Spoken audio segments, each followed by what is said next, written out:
तो हमारे पास जो क्वेश्चन ये √72 प्लस √800 माइनस √18। तो देखो हम 72 है इसको हम लोग लिख सकते हैं 2 गुणे 36 लिख सकते हैं हम लोग, और प्लस 800 है तो इसको हम लिख सकते हैं 2 गुणे 400। हम परफेक्ट स्क्वायर बना रहे हैं यानी कि पूर्ण पर, ठीक है।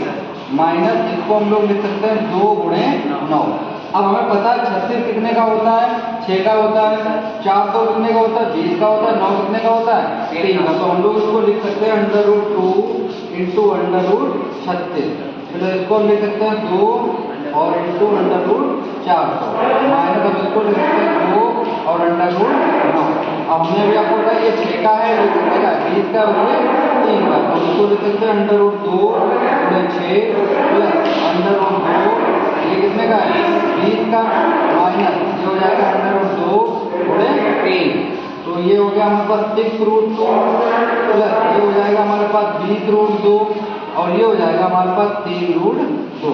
अब देखिए ये भी प्लस का ये भी प्लस का है, जब हम पूर्ण मान लगाएगा तो इन दोनों को जोड़ेंगे तो 20 और 6 कितना हो गया, 26√2 माइनस कितना है 3√2। अब ये √2 हमारा यहाँ से कॉमन कर लो आप, तो यहाँ कितना बचा, 26 माइनस 3 बचा। अच्छा तो 26 में से 3 घटाएंगे कितना बचेगा 23, तो आंसर आएगा हमारा 23√2। तो ये हमारा क्या हो जाएगा, आंसर हो जाएगा। दूसरा क्वेश्चन हमें दिया गया 3 √45 √125 और प्लस √200 माइनस कितना √50। इसको हम लोग परफेक्ट स्क्वायर पहले तोड़ेंगे, ठीक। तो हो जाएगा 3 देखो 45 है तो हम इसको लिख सकते हैं 5 गुणे 9 लिख सकते हैं हम लोग, माइनस 125 है, ठीक है। तो 125 नहीं होता है किसी का, तो हम इसको लिख सकते हैं 25 गुणे 5, 25 पंचे 125 और इसको हम लोग लिखेंगे प्लस 200 को हम लोग लिखेंगे 2 गुणे 100 लिख लिया हमने, और 50 को हम लोग लिख सकते हैं 25 गुणे 2 लिख सकते हैं हम लोग। अब इसको हम लोग लिखेंगे 3 गुणे √5 गुणे √9 और माइनस इसको हम लोग लिखेंगे √25 और गुणे √5 और प्लस इसको हम लोग लिखेंगे √2 और गुणे √100 माइनस इसको हम लोग लिखेंगे √25 और गुणे √2।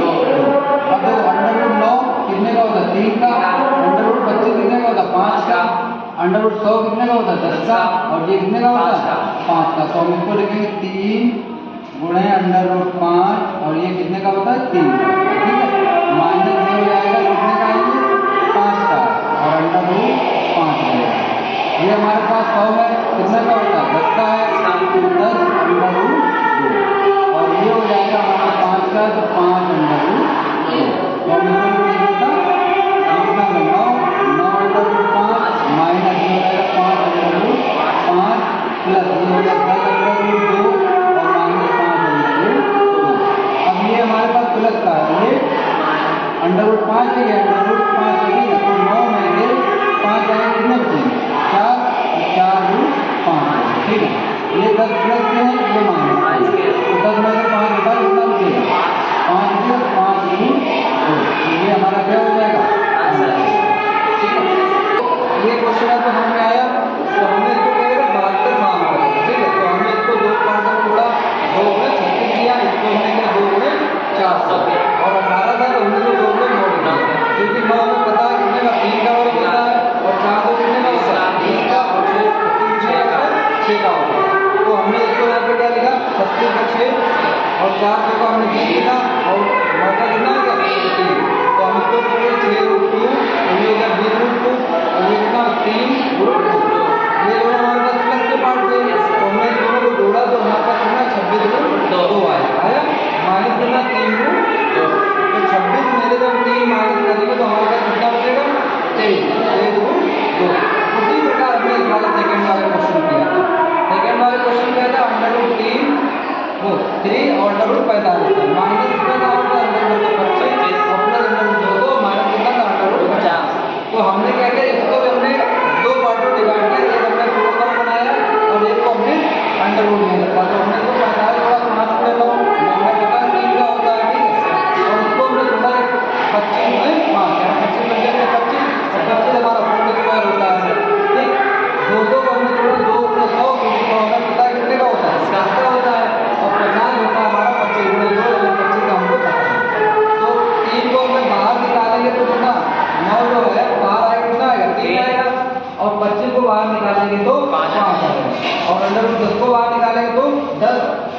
80 को बाहर निकालें तो 5। अब ये हमारे पास कितना 9√5, ये 5√5 है और ये प्लस का कितना 10√2 हमारे का 5√2।